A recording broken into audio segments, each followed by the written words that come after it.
This is the Duke Tobin episode. That's right. Bengals Director of Player Personnel Duke Tobin talked about a bunch of stuff, including T Higgins, this offensive tackle class, the futures of Dax Hill, Joe Mixon, and much, much more. So let's get into it. You are Locked On Bengals, your daily Cincinnati Bengals podcast, part of the Locked On Podcast Network, your team every day.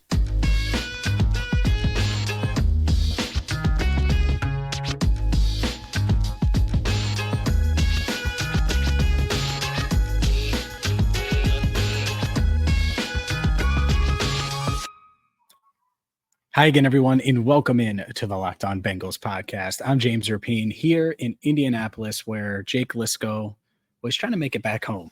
And it's one of those things where he's traveling back, and, well, I'm out of town as well, the NFL Combine. And today's show, by the way, it's packed, is brought to you by FanDuel. FanDuel is America's #1 sports book, and you got to get FanDuel in your life because right now, new customers get $150 in bonus bets with any winning $5 bet. That's $150 if your bet wins. Visit FanDuel.com/lockedon to get started.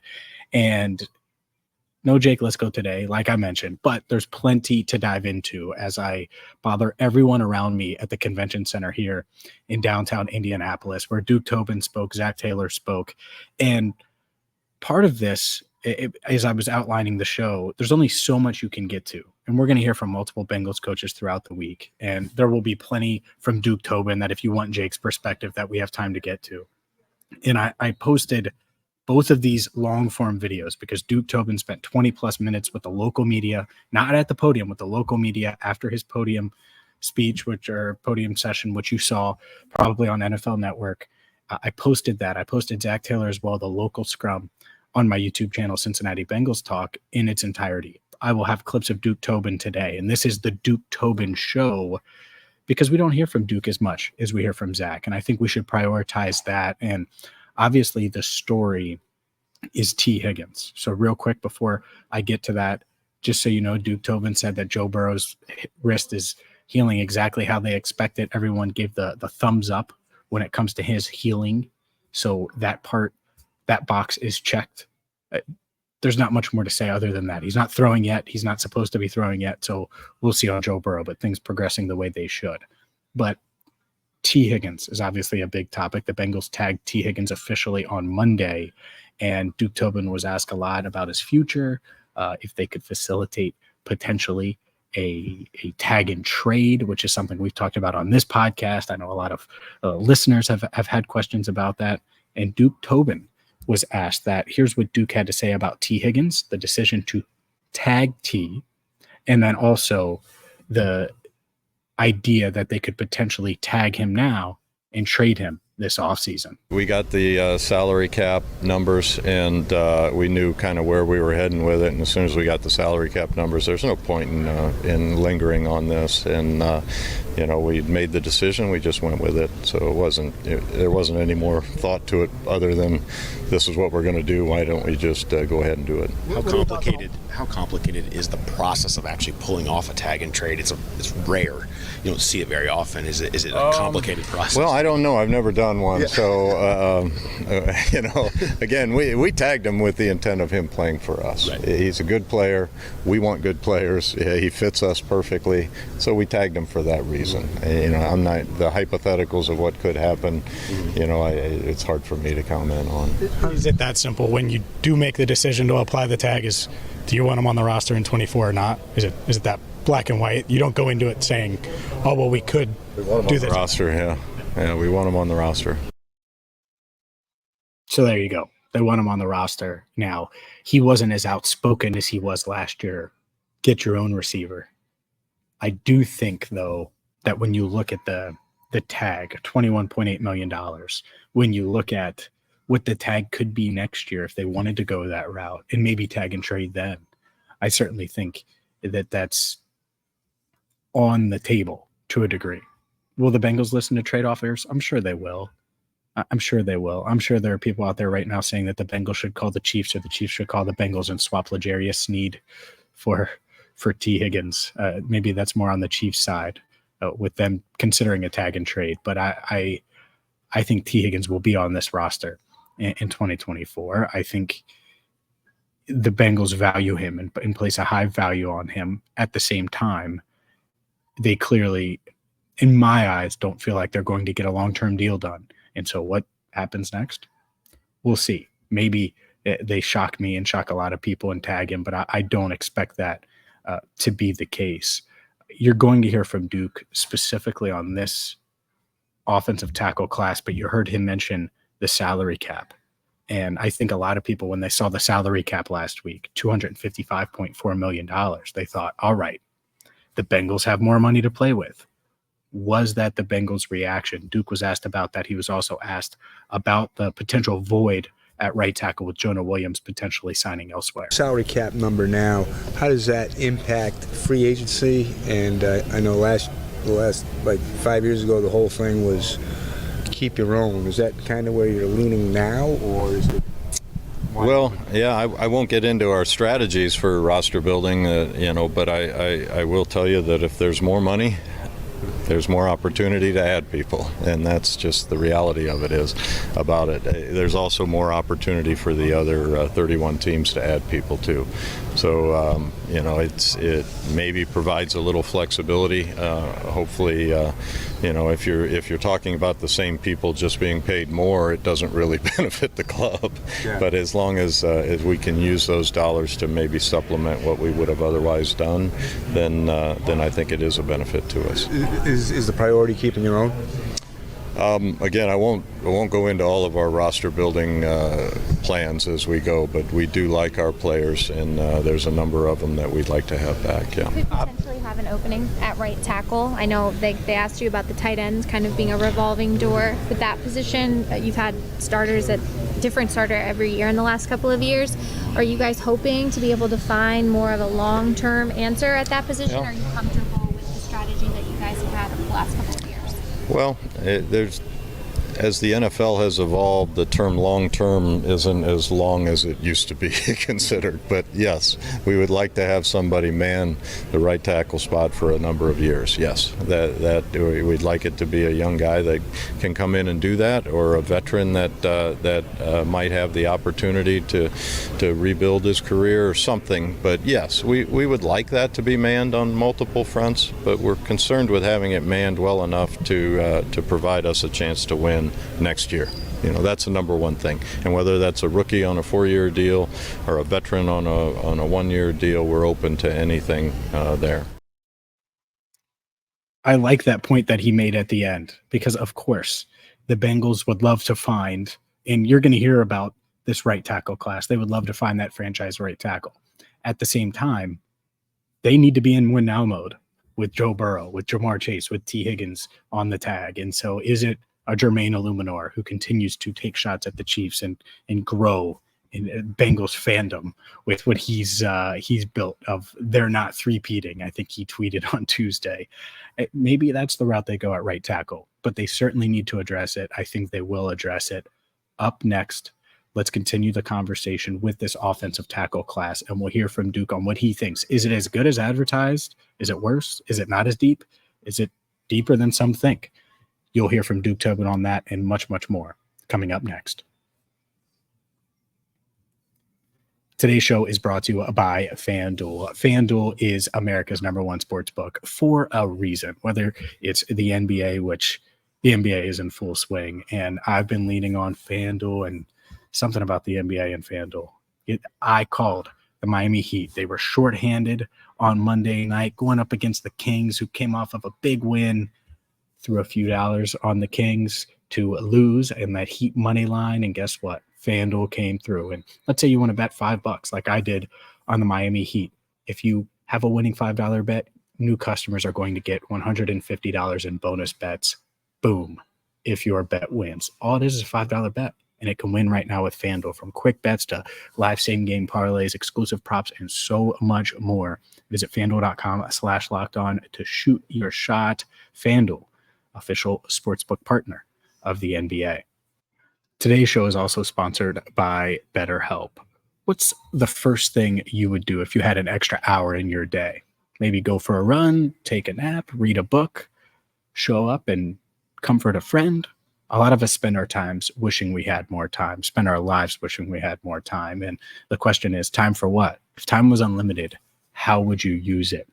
Therapy can help you find what matters to you so you can do more of it.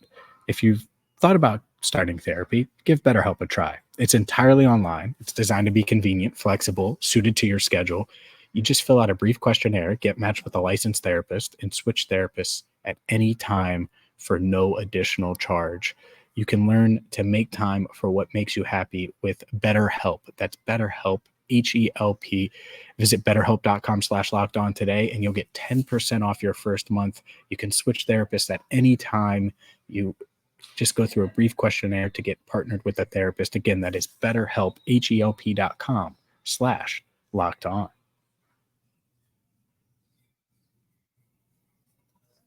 All right, let's dive into Duke Tobin and what he had to say about this offensive tackle class, because I look at this offensive tackle class much like you probably do, where it's like, man, there are a lot of horses, and one of them probably will look good in stripes. And which one depends on which one will be there. Is it Amarius Mims? Is it J.C. Latham?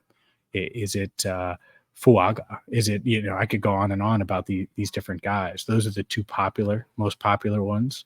And I thought what Duke had to say about the offensive tackle class was quite interesting. Here's Bengals Director of Player Personnel, Duke Tobin, on this offensive tackle draft class. Really good group this year. A lot of guys, a lot of different, guys coming from different programs, guys that play the left side, the right side, guys that have played both, guys that are really good run blockers, guys that are really good pass blockers. It's exciting to see. It's probably one of the deeper offensive tackle groups I've seen at the early parts of the draft in the early rounds, and that's good. They'll be gobbled up. Doesn't mean any of them are going to last. Maybe they'll be the first 6 picks in the draft. I don't know, but there are a large number of them, and it's good. Every draft has a little different flow to it, and this one offers those guys earlier. When you talk about all the tackles, particularly if you have a guy that maybe has a small sample size as a starter, right? Is that an issue, or is it, look, if I've seen the guy do it for 4 games, he proved he can do it for 4 games, he should be able to? There's guys that have done it for 4 years and guys that have done it for 1, and I mean, you want time on task is important. Mm-hmm. If they haven't been playing, you want to know why. And if you're satisfied with the why you haven't been playing, maybe there was a great player in front of you that is now starring in the NFL, and now you get your turn. Fine, I accept that why. Maybe I was hurt and couldn't play. But if I'm playing behind guys that are 7th-round picks and finally play 1 year, I'm worried about that why. Mm-hmm. So I want to know the why. But time on task is important. You like that. You like versatility in guys. And if they're not playing, the why is always important. Interesting question there at the end, because Amarius Mims is obviously the guy that has 7 starts at Georgia, and to me is someone I look at this weekend, at the combine, this week in general, someone who can gain a ton of ground. I think he could work his way into being a top 10 pick pretty quickly. I think J.C. Latham could go really quickly in the draft, and that's something that Duke mentioned there, is a lot of guys can go in a hurry, and you could see 6 offensive tackles off the board. It won't be in the first 6 picks, like he said. All of these clips, by the way, like I said, on Cincinnati Bengals Talk. But this does feel like the group that if the Bengals are going to get an offensive tackle early, and it might not be at pick 18, maybe it's at pick 49, but get an offensive tackle that is going to be a long-term contributor. Doesn't mean it's a day 1 starter. I'm not saying that, because they might not get that, especially at 49. Might not get that at 18, but you're certainly not going to bank on that in round 2. But if they can find a long-term answer at tackle, it will go a long way. This feels like the draft, much like the 2020 draft, where you look at it and you look at those first 3 picks, Burrow, Higgins, Wilson, as just foundation setters. It feels like the free agency class this year needs to be the same way, where you look back at the 2021 free agent class and you're like, oh, Mike Hilton, Chidobe Awuzie, 2020, DJ Reader, Von Bell. You look and you're like, oh, well, that's obvious. And so who is that at right tackle? It has to be someone. I don't think it's Jonah Williams. It could be Michael Onwenu. It could be Jermaine Illuminor in free agency. I know people throw out Trent Brown, so I'll throw his name out there as well. But really after that, there aren't a ton of free agent tackles. And after that, you're looking at, okay, maybe stopgap type guys just to give you some depth and proven depth. But offensive tackle is going to very much be in play. And I think Duke Tobin and this Bengals staff, you heard it right there. They know the strength of this draft, where it is.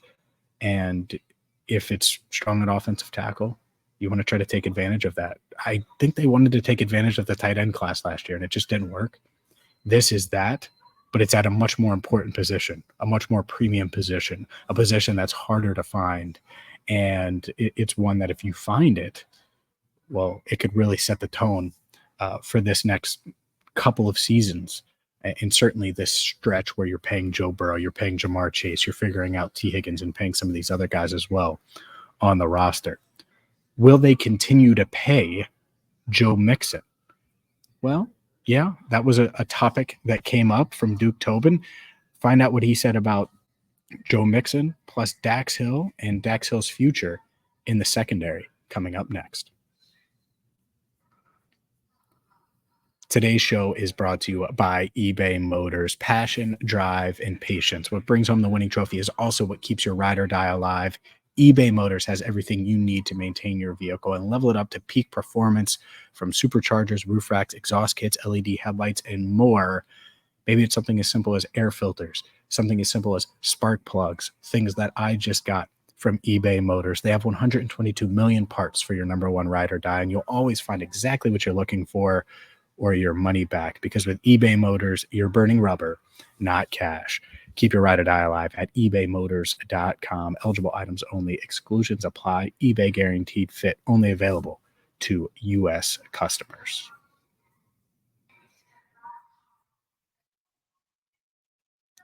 All right, let's get into Dax Hill and Joe Mixon. And first we'll start with Joe Mixon. And Duke was asked about Joe's future and also asked about Dax Hill. The clip includes both. We know Joe Mixon do the roster bonus on March 17th. That to me is, and everyone knows this, is the line. If he's on the roster that day and he gets that bonus, he's going to be on the roster. You're not paying him $3 million to not be on the roster. So that's the day where the Bengals, by that day, they will have to make a decision. What will their decision be? Duke Tobin, a little more tight-lipped. Here's what he had to say about Joe and then also about the secondary. How do you, if Mixon do that roster bonus sooner rather than later, is that complicated decision on him for 2024?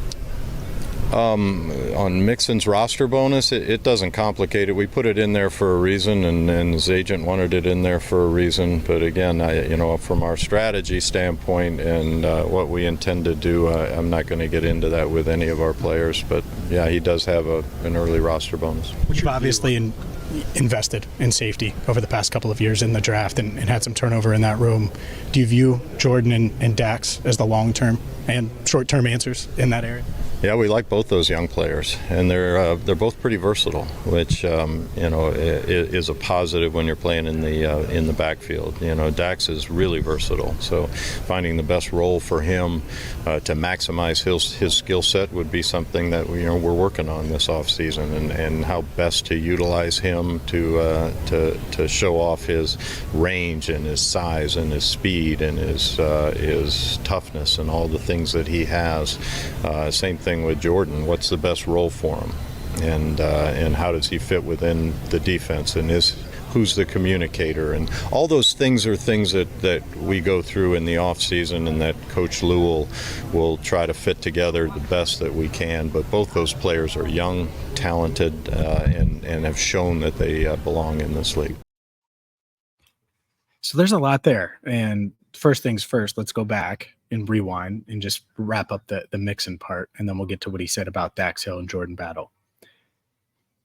What did he say about Mixon? Really a whole lot of nothing, where he said all the facts and that he wasn't going to give us really any insight into their plans future-wise. The benefit, I would say, for the Bengals is if they wanted to get some kind of proven running back alongside Chase Brown, they can do that before the new league year starts. during the legal tampering period, and then move on from Mixon before that roster bonus. But long-term veteran, someone that's been a part of what they've done and invaluable. I don't think they should go that route. I think they should have their mind made up one way or the other. And if they think, all right, it's time to move on, well, then just do it, because he needs to get the free agency and he needs to find a new home anyways. And they probably know what they're going to do. So that's where I'm at on Mixon. Make a call one way or the other. The last thing you want to do is hold on to him until the 16th. And then it makes it hard to, and I get it, you want to secure the next guy if you want to go free agency. But I think that they could do that and know that they're doing that and just get it over with. And also at the same time, give Joe a chance to catch on elsewhere. As far as Dax Hill is concerned, it feels like they are certainly open to moving him, and they're comfortable with him playing a bunch of different spots. And that to me indicates that they could go after a veteran free agent safety. And heck, Paul Dehner Jr. asked straight up if they thought that Dax Hill could just switch to corner. Could Dax move to corner? Is that an option for you guys on the table? Yeah, I wouldn't go into all of the offseason plans, but Dax can play corner, Dax can play nickel, Dax can play free safety, and Dax can play strong safety. And just finding the best fit, that'll be up to our defensive coaching staff and Zach to determine, where can this guy help us the most win football games. He can do an awful lot, and we're happy to have him. Interesting there, because he just named all 4 spots. Well, the nickel corner spot, Mike Hilton is there. So he could be the backup there. Dax, could he be the answer at outside corner as kind of your third outside corner? That's interesting. And maybe it's a hybrid of a bunch of them. I think that's really hard to do, though. If you want him to be a good safety and a good free safety, I do think he needs reps there. So they need to pick a lane with him, at least to a certain degree. Otherwise, he's just going to be decent at everything and not a master of anything, right? The jack of all trades, master of none type thing, which could work if everything around it works. But it would be better if he was a master at something and you knew where to put him. And that's the decision they have to make this week. And we should be able to hear later this week from Jordan Kovacs, the new safeties coach, scheduled to hear from Bengals defensive coordinator Lou Anarumo as well. So if we do, then guess what that means? Well, we'll potentially get more answers. And we're certainly going to get more answers in free agency if they are rumored to be in on Geno Stone or rumored to be in on some of these other veteran free agent safeties that are out there. And it's a bummer, because you think about it, and if they had kept a Von Bell or certainly kept a Jesse Bates, I think Bates would have been a perfect fit for Dax Hill and unlocked him completely. And maybe Geno Stone does that.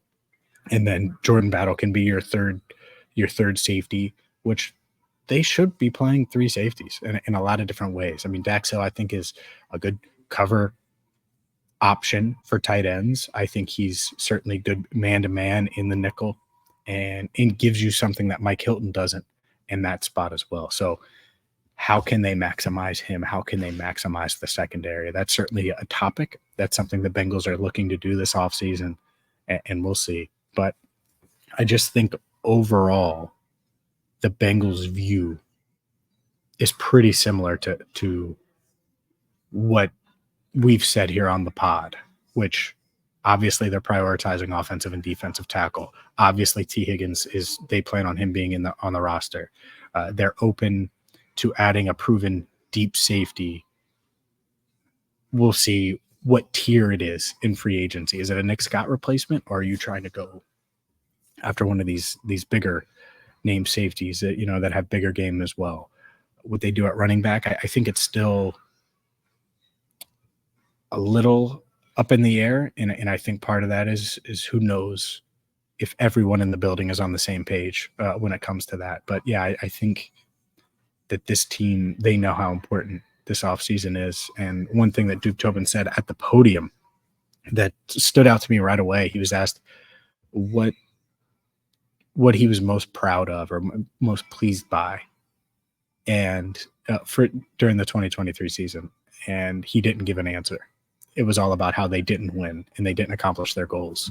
and how disappointing the season was and how they need to get there. And I get it. You could just say that and it's easy to say. At the same time, this team knows where it should be each and every year. They got a taste of it in 21 and 22, and it feels like they want to get back there, and they're focused on doing the things over the next month, 2 months now, with the draft just over 2 months away, to get back there. So we're going to have you covered here from Indianapolis. We'll have more clips. Jake Liscow is going to get back home. I will hopefully not be recording from the convention center tomorrow. We'll see. You never know. Maybe I will. But worst case, Jake Liscow will get home. He will be home tomorrow, and we will be able to give you more from Indianapolis, whether it's Zach Taylor, whether it's any of the coaches that speak. We will have you covered right here on Locked On Bengals. So make sure you subscribe on YouTube, follow wherever you get your podcast. And until next time, thank you so much for listening to the Locked On Bengals podcast.